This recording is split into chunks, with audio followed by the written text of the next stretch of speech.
India ক্রিকেটে এত সফল হওয়ার কারণ হচ্ছে কি জানেন? তারা দেখুন প্রত্যেকটাই বিশ্বকাপ জেতে, তারা ভাই কখনো হারে না কোনো টিমের সাথে। কেন তারা হারে না? তার আজকে আমি কারণটা বিশ্লেষণ করব ভাই। ইন্ডিয়ার ভাই ক্রিকেটের এত সফল হওয়ার কারণ হচ্ছে এটাই, যত ভাই বড় বড় ক্রিকেটার আছে তারা এখন আইসিসির সাথে যুক্ত হয়ে গেছে, সেখান থেকেই তারা এত সাপোর্ট পায়। ইন্ডিয়া ক্রিকেট টিম 2025 সালে আইসিসি চ্যাম্পিয়নশিপে শুধুমাত্র পাকিস্তানে হওয়ার কথা ছিল, শুধুমাত্র ইন্ডিয়া টিমের জন্য দুবাইও এই আইসিসি চ্যাম্পিয়নশিপে অনুষ্ঠিত হয়েছে। ইন্ডিয়ার যত ক্রিকেটার ছিল, সুনীল গাভাস্কর, তারা এখন আইসিসি চ্যাম্পিয়নশিপের সাথে যুক্ত। দেখুন ভাই, দুবাইয়ে ভাই সবকটা ম্যাচ হয়েছে চ্যাম্পিয়নশিপে ইন্ডিয়ার। আর দেখুন অন্য অন্য একটু ক্রিকেটার কথা একটু ভাবুন, তারা ভাই কতটাই জার্নি করেছে ভাই, পাকিস্তান থেকে দুবাই, আবার ভাই দুবাই থেকে পাকিস্তান, তারা ভাই এখান থেকে অনেকটা হতাশ হয়ে গেছে। আর দেখুন ইন্ডিয়া দেখুন একই মাঠে ভাই কতটি ম্যাচ খেলেছে ভাই, তার জন্য ভাই ইন্ডিয়া অনেকটা সুযোগ সুবিধা পেয়ে থাকে ভাই।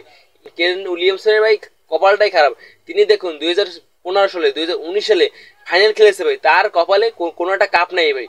আর দেখুন আমাদের ভাই বাংলাদেশ ক্রিকেটের কথা আর কি বলবো ভাই, বাংলাদেশ দলে ভালো একটা ক্যাপ্টেন নেই, বাংলাদেশ দলে ভালো একটা অলরাউন্ডার নেই, বাংলাদেশ দলে ভালো একটা ব্যাটিং সাইড নেই ভাই। আপনারা দেখুন সাকিব হাসান এখন যদি বাংলাদেশ দলে যদি থাকতো, সেখান থেকে দেখুন বাংলাদেশ ক্রিকেট দল সাকিব হাসান থেকে 4টা ফিটনেস পেতো, ব্যাটিং বোলিং অলরাউন্ডার সবকিছু পেতো ভাই। আর দেখুন শান্ত ভাই কি করছে আমাদের বাংলাদেশ ক্রিকেটের জন্য ভাই।